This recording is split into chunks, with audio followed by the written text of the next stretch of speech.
Arabic coffee, it's also a healthy tool.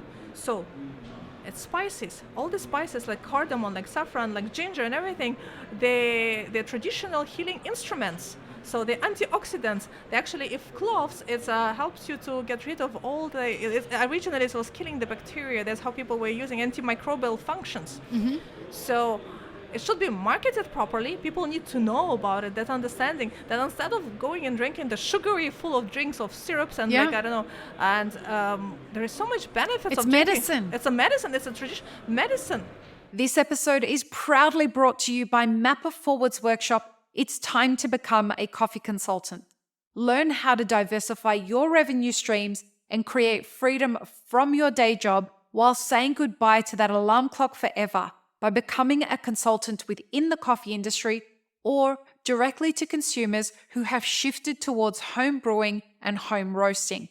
Protect your income from challenging times in the coffee value chain by taking this course today. Go to mapperforward.coffee/workshops or click the link in the show notes for details. Powered by DXB Live and World of Coffee Dubai, Mapper Forward is proud to be the official podcast partner of World of Coffee Dubai in 2024 for a second year in a row.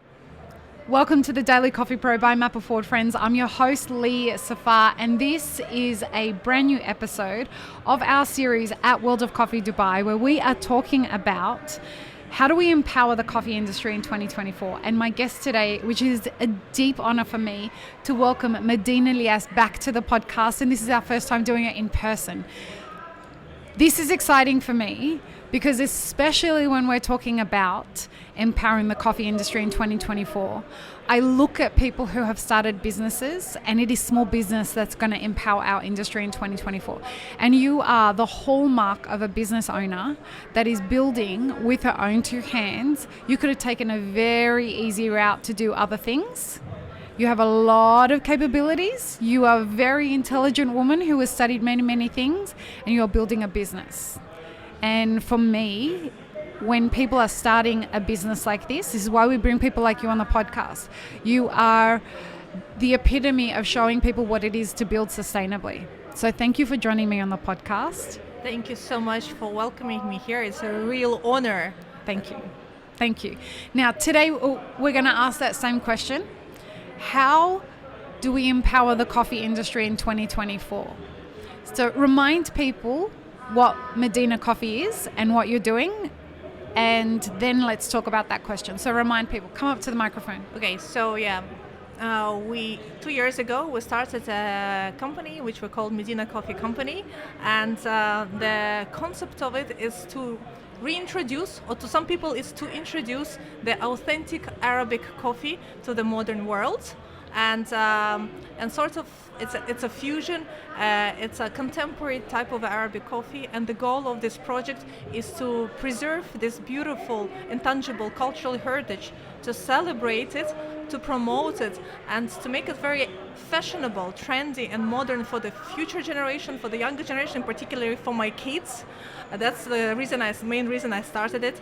And for the people who are new to the Arab culture, who has never been, for the people who are coming here, who are visiting the countries, who are traveling and want to understand something about the local culture. And the main thing is to feature here is actually the Arab hospitality. And I think this is the way how to do it. Yeah, and I don't think enough people out in the West and in other countries understand how deeply ingrained Arabic coffee is in the Arab culture. Like coffee in general is ingrained in the Arab culture, and the kind of coffee that you are specifically talking about in your book, The Art of Arabic Coffee, this is the birthplace of coffee. This kind of coffee is the first way that coffee was drunk in Yemen. So it is on every coin here in the Emirates is a dalla. Right? That's how deeply ingrained coffee is in the culture in the Middle East. And what you're doing, you're from Kazakhstan.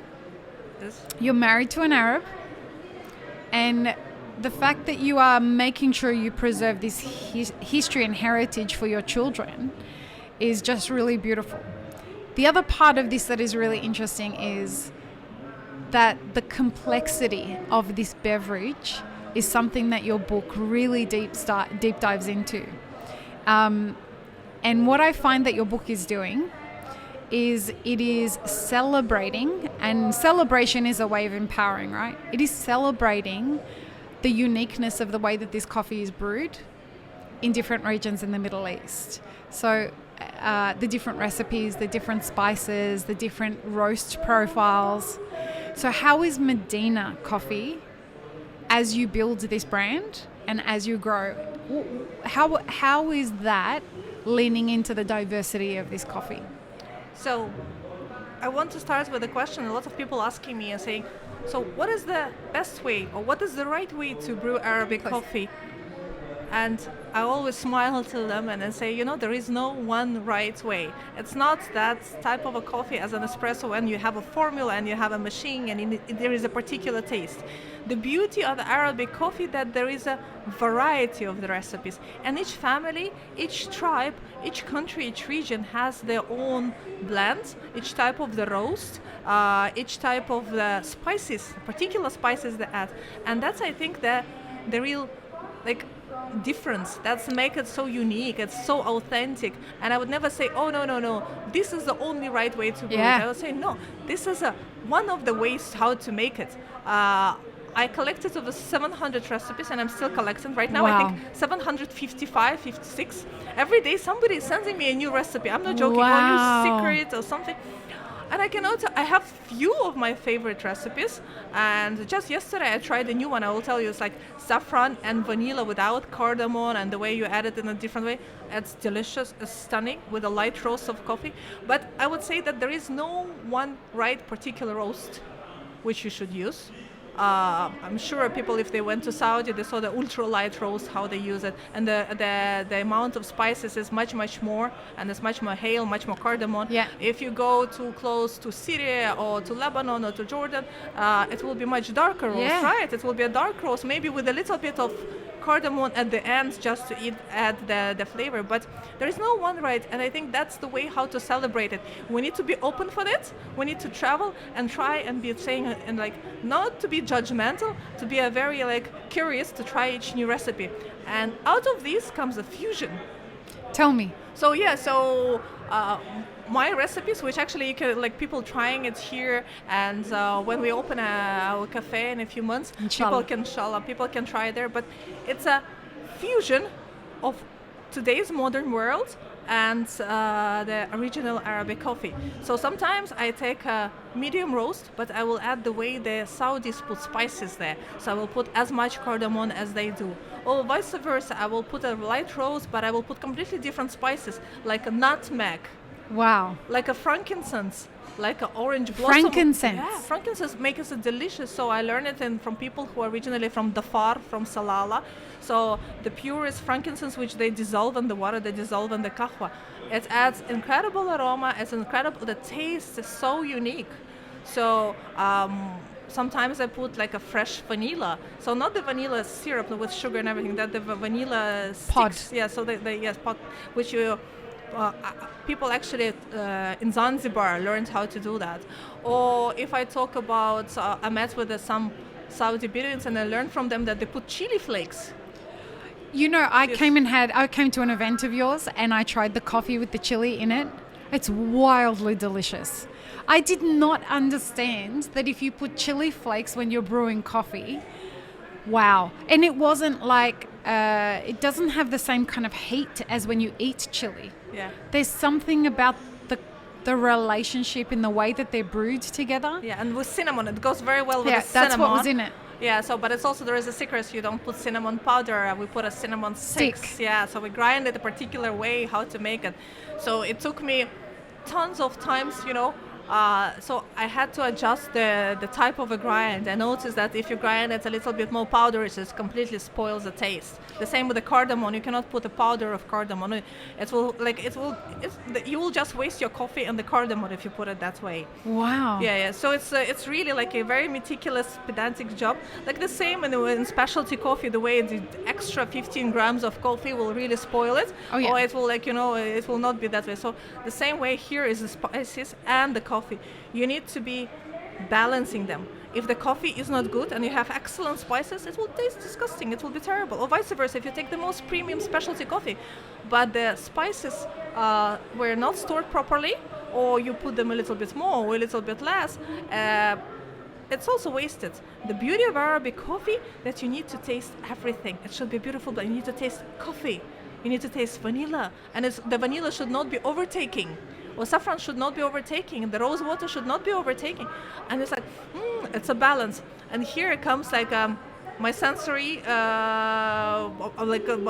Your senses? skills. Yeah, sensory skills, because I'm very particular with this. I will smell it so many times, and if I'm not happy, I will not just do it. So I think my family tries every day so many different coffees, and until I get it like really, really happy with it, I will not offer it to anybody else. Wow. Yeah. So, a part of empowerment is openness. In my mind, being open is a really empowering behavioral trait. And I wonder how you're finding people who experience your coffee from within the industry. How are they receiving that coffee? I think that, look, in general, I was very welcomed. Awesome. I was very, very welcomed by the people, Awesome. especially like my friends who own the cafes. They're welcoming me to host there, to give a talks. So Awesome. in general, I didn't get any negative feedback. Sometimes people are surprised that say we can put these spices into the coffee. Yeah. And sometimes people are not really aware of different roles, but majority of the people with whom I met and they are very happy to try it at least. They were very open because they see it as the goal of that project is not just to create an incredible coffee, and that what people will from all different parts of the world will be interested in trying and love it to taste and drink it, but also it has a much deeper mission.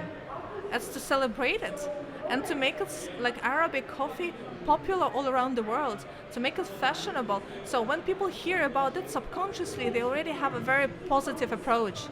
Because big projects are never easy, and when they have such a mission, but when you tell people why you're doing, what's the reason behind it, 99.9% I hear from the people is a very thankful and positive feedback, and especially from the local people. I mean, from the Gulf, Emiratis. from the Emiratis, from Omanis, from Khalijiyat. So they are asking, saying, like, you are doing, not being an Arab, you're doing it for a future generation here. And I said, I'm doing it for my kids because they're Arabs. And I live here for 16 years and I have been so welcome to this region. I was so well treated. I was so respected. So I'm in love. I consider myself, if people ask me, like I'm saying, like, where are you from? Like if I say right now, you go to Instagram, there is 2 flags. There is flag of Kazakhstan and flag of Oman. So it's 2 countries for me. That's amazing. And I was like, yeah. So I believe that this is my way to pay back for the way I was welcomed, for the hospitality of the Arabs. And actually, if you go back, Kazakhstans and Arabs had a very, very long history. So we always had like a very, very good relations. And we used to use Arabic alphabet till beginning of 19th century. And the names, like in Kazakhstan, is like, my name is Medina, right? It's an Arabic name. It means city. Yeah, it means city. It's the first city where Islam was accepted. So all our names, like we have a lot of very deep interconnection between the cultures. So I'm very thankful and grateful that I have this opportunity to do it here, because first of all, I was allowed to do it, that the book is printed and people are coming and trying the coffee. And it's a long-term project, but it's a long-term commitment, but something when you really believe it and you see it as your mission. So I'm very ready to do that. I'm so grateful that you talk that way with such gratitude about the Arab culture. It's so misunderstood, and to hear you talk that way about how Arabs are, we're all about hospitality. Everything is around hospitality. Everything that we do, but people take advantage of that, right? Like people see us, people take advantage of our hearts. And what I also think, I never like to argue whatever it is. So I feel the best way to talk and to promote the culture is talk about the good things. Yeah. So let's go a little bit slightly different. So before Arabic coffee, I was an expert. I was actually studied for 1 year how to make Japanese tea. So Wow. I know how to brew, and I studied in Japanese embassy. I was going to try to understand the tea ceremonies and how deep is like it's really documented and promoted. And look, people travel to Japan just to try the Japanese tea ceremony. Yeah. Everybody puts it on the bucket list to do it in Japan, right? But Arabic coffee ceremony is at least as sophisticated. I can compare it because I know both. At least. I can tell you it's at least. The question is not documented, it's not promoted, it's not celebrated that way as Japanese tea ceremony Right. is. So I think if we all put efforts into it, people will travel to the Middle East knowing that it's all around hospitality, knowing that's all around the good things. So if we want to promote the local culture, we need to talk about only good things. And this is the best way. Look, coffee is the second largest traded commodity after oil. It's not. But Yeah. I get what you mean. It's not. But Okay. and the reason I always correct when people Yeah. say that, it used to be, but these days it's at about 111, 112. But it's It's one of the major. massive, right? It's huge, and we have to respect the fact that this really is a part of everybody's day. And I think that's the Yes. point that you're driving at, is like it is such a ritualistic part of everybody's day. Everybody, everybody knows about coffee. Majority of the people drink it every day, and the cafes are popping up every day, and then this is everywhere. So, but people don't really know that the world has coffee today, thanks to the Arabs. Thanks to the Arabs. So we need to celebrate it and talk about it, but make it also fashionable. And I want the younger generation to be proud of this drink and to make this drink easy for them to drink, so that you don't need to go to a traditional majlis and wait for 2 hours when it happens on the events for Eid or for iftar or for a wedding. Yeah. So it needs to be like really accessible. Yeah, And then the 100%. people and also it's my opinion, but I believe the way to preserve the heritage should be also dynamic.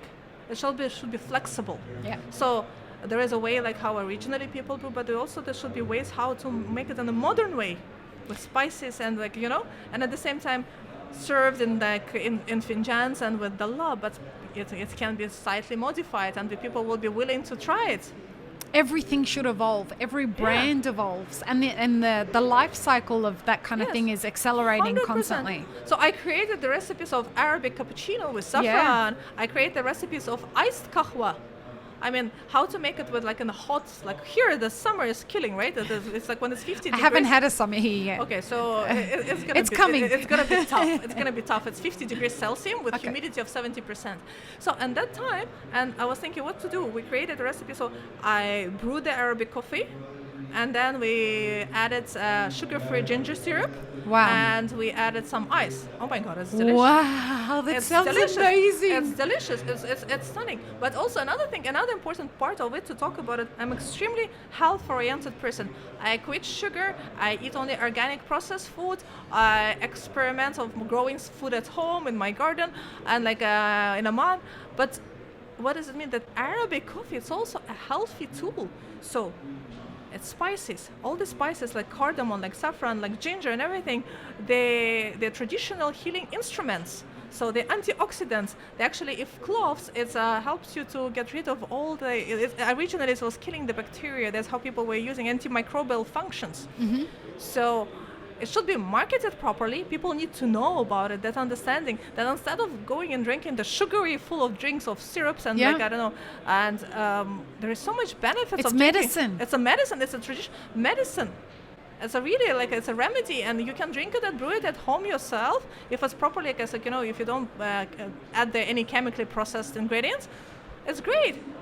So I love it. I mean, in the 1500s, we attended a talk yesterday about the history of Arabic coffee that was given by Muhammad al-Masalmi. And he was talking about the way that they used to drink coffee in the 1500s, like the way that they started brewing it back then. And it was a medicine. It was a medicine. So it's considered, yes, a medicine. And even now, if you take only saffron originally is a natural antidepressant. Yes. So And it was a part of coffee. Yeah, it's a part of coffee. The vanilla, all of the other spices, the cloves, all of them, they have incredible health benefits. And first, they taste delicious. First, it tastes delicious. So this is another aspect of that what I really believe and what I'm doing. And also I believe in sustainability. I really believe it should be the only way the business can survive long term. It should be a sustainable process and production, and it should be a socially responsible project. I So agree. social responsibility is like when you take care of where the coffee is coming from, where the spices are coming from, how you package it, what the people are doing with the packaging after that. So here, what I really like, I mean, you don't need to really waste a lot of things to make this coffee. And actually, after that, that's coffee. My friends, you know what they did? They did masks with it. They sent me photos of it. So everything that they brewed after that, they mix it. Yeah. This is wow. it's actually pretty good. I didn't try it myself, but I should. Okay. I should try it. No, but I really believe in social responsibility, and that's how we. That's one of the things and rules in our business. Awesome. Remind people where they can find you online. So online they can find us on medinacoffeecompany.com. The books are available in Kinokuniya. They're available on Amazon. They're available, I think, in almost all the bookstores all over the Gulf. Amazing. But we also have a small store in Al Sarkal. Yep. We are open there, and within next 6 months we are opening our cafe. Location is still coming up. Still. And people can buy your roasted coffee in Al Sakal, right? Yeah, people can buy it on Al Sarkal. They can buy it on our website. They can buy it in duty free. Actually, from the next week they will be able to buy it in Abu Dhabi. Ah, mabruk. Yes, so they will Perfect. be available in Abu Dhabi. Yeah, inshallah. Perfect. Inshallah. So thank you for coming on the podcast. Thank you so much for welcoming me here. Always. Will you sign us off? You know how we sign off this podcast, right? Yes, Will you do us the honor Yeah. of doing that? sure. Go on. Peace, love, and Best life and peanut butter. peace, love, and peanut butter, everybody. Have an amazing rest of your day. Bye. I really hope you enjoyed this episode, friend. awesome. Please don't forget to show us some love by subscribing, liking, commenting, and most of all, sharing this podcast with your friends. Check the show notes for links, including our sponsors and our Patreon. And stay tuned for more great conversations on the Daily Coffee Pro by Map It Forward.